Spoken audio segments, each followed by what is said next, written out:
Shalom pemirsa setia semua kitab suci. Terima kasih ya sudah klik video YouTube ini. Kiranya kebenaran firman Tuhan yang disampaikan bisa menerangi kehidupan saudara dan memampukan saudara berbagi kebenaran ini kepada kerabat, sahabat, dan komunitas saudara.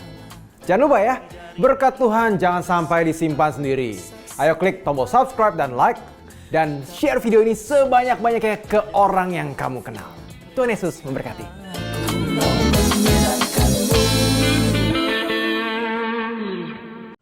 Kita melihat Yoas memerintah ketika dia berumur 7 tahun. Sungguh terlalu muda. Bagaimana dia bisa mengambil keputusan di usia muda itu?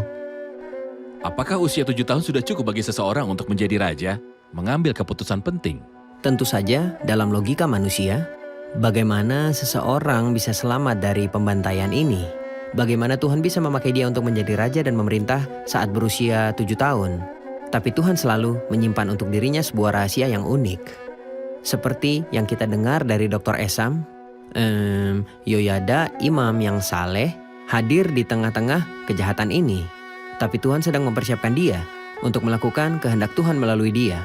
Kita melihat betapa banyak hikmat yang dia miliki dalam membantu anak laki-laki itu untuk mencapai tahta. Dan hikmat ini tidak datang dengan usaha atau kecerdasan tetapi dari Tuhan. Ketika Tuhan ingin memenuhi tujuannya, dia memberikan semua kemampuan dan hikmat. Dan kita lihat bagaimana Atalia dengan segala kejahatannya jatuh ke dalam perangkap dengan mudah. Jadi Tuhan menggunakan Yoyada untuk memberikan pemerintahan kepada Yoas, tapi di waktu yang sama Tuhan menggunakannya untuk membantunya mengambil keputusan. Dia mendukungnya. Dia mendukung dan membimbingnya. Bahkan ketika dia dewasa, dia mendengarkannya dan memenuhi semua perintahnya. Dan itulah mengapa era Yoas sepanjang hidup Yoyada adalah salah satu era paling makmur di Israel. Tidak hanya Tuhan memilih Yoas sebagai raja ketika dia masih kecil, tetapi dia juga memilihkan untuknya penasihat. Tepat. Dr. Esam, saya ingin Anda melanjutkan kisah Atalia. Apakah reaksinya? Dan bagaimana dia tahu bahwa Yoas menjadi raja ketika dia berpikir bahwa ahli waris kerajaan semua telah tiada? Dari manakah datangnya Yoas? Tepat. Dia mendengar suara-suara ketika dia berada di istananya, jadi dia keluar untuk menjelajah. Dia tidak diundang. Tentu saja. Jadi dia datang ke rumah Tuhan karena dia mendengar suara-suara yang datang dari sana. Dia masuk ke rumah Tuhan dan terkejut dengan pemandangan mengerikan. Dia terkejut. Alkitab memberitahu kita beberapa ungkapan yang menunjukkan bahwa itu adalah perayaan karena kuk kejahatan itu berat. Jadi dikatakan, pergilah ia mendapatkan rakyat itu ke dalam rumah Tuhan. Lalu dilihatnyalah raja berdiri dekat tiang menurut kebiasaan sesuai tradisi raja. Sedang para pemimpin dengan para pemegang nafiri ada dekat raja dan seluruh rakyat negeri bersukaria sambil meniup nafiri. Jadi masalahnya, bukan Yoyada yang melakukan konspirasi, tapi semua orang ada di sana. Tanpa pengecualian menolak Atalia, mereka senang dengan raja ini dan menolak wanita jahat ini. Saat dia meneriakkan khianat, Yoyada menyuruh mereka membawanya keluar karena dia tidak boleh mati di rumah Tuhan. Jadi mereka membawanya keluar seperti yang kita tahu dan membunuhnya. Kemudian sebenarnya semuanya diatur dengan indah tentang bagaimana orang-orang kembali kepada Tuhan setelah bertahun-tahun jauh darinya. Yang mulai ini pada awalnya adalah Yoyada, kemudian Yoas melanjutkan ini selagi Yoyada masih ada. Pertama, Alkitab berkata bahwa mereka membuat perjanjian. Dan perjanjian itu memiliki tujuan tertentu antara raja dan seluruh rakyat. Mengapa mereka membuat perjanjian? Lihat. Kemudian Yoyada mengikat perjanjian antara dia dengan segenap rakyat dan raja bahwa mereka menjadi umat Tuhan. Ada sesuatu yang sangat indah. Mulai sekarang kita akan kembali kepada Tuhan. Mulai sekarang sejarah lama hilang, kami akan kembali kepada Tuhan. Kemudian mereka mulai menerapkan langkah-langkah praktis. Tidaklah dikatakan apakah Yoyada atau Yoas yang melakukannya. Dikatakan sesudah itu masuklah seluruh rakyat negeri ke rumah Baal. Rakyat berpartisipasi. Lihat betapa indahnya kebangkitan itu. Rakyat berpartisipasi dalam menghancurkan mezbah Baal. Mereka memecahkan sama sekali mezbah-mezbahnya dan patung-patung dan membunuh matan iman Baal di depan mezbah-mezbah itu. Kemudian, hal pertama yang mulai mereka urus adalah rumah Tuhan. Rumah Tuhan. Dan ini adalah hal yang hebat.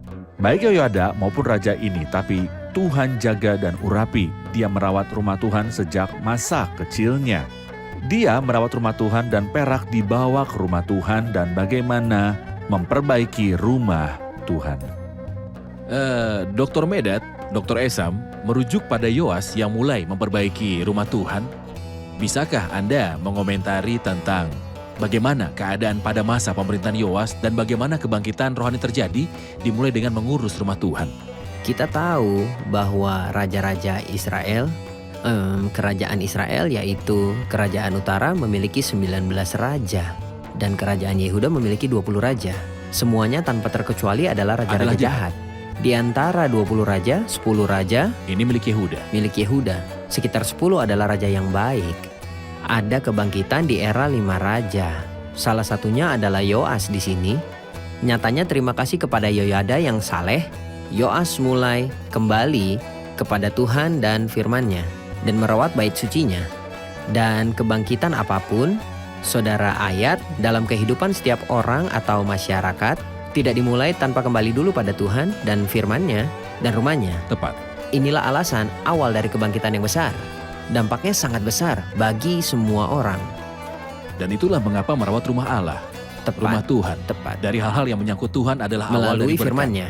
Penting melalui firman dan perintahnya kita kembali kepada Tuhan dan hidup menurut perintah-perintahnya. Kemudian kebangkitan akan terjadi baik dalam kehidupan individu maupun komunitas. Sahabat Pijar TV, terima kasih sudah menjadi pemirsa setia program-program Pijar TV. Kami sungguh rindu agar saudara bukan saja diberkati dengan menyaksikan program-program ini, tetapi juga dapat berinteraksi dengan kami untuk berdiskusi dan bahkan didoakan melalui WhatsApp dan telepon yang tertera di layar kaca ini.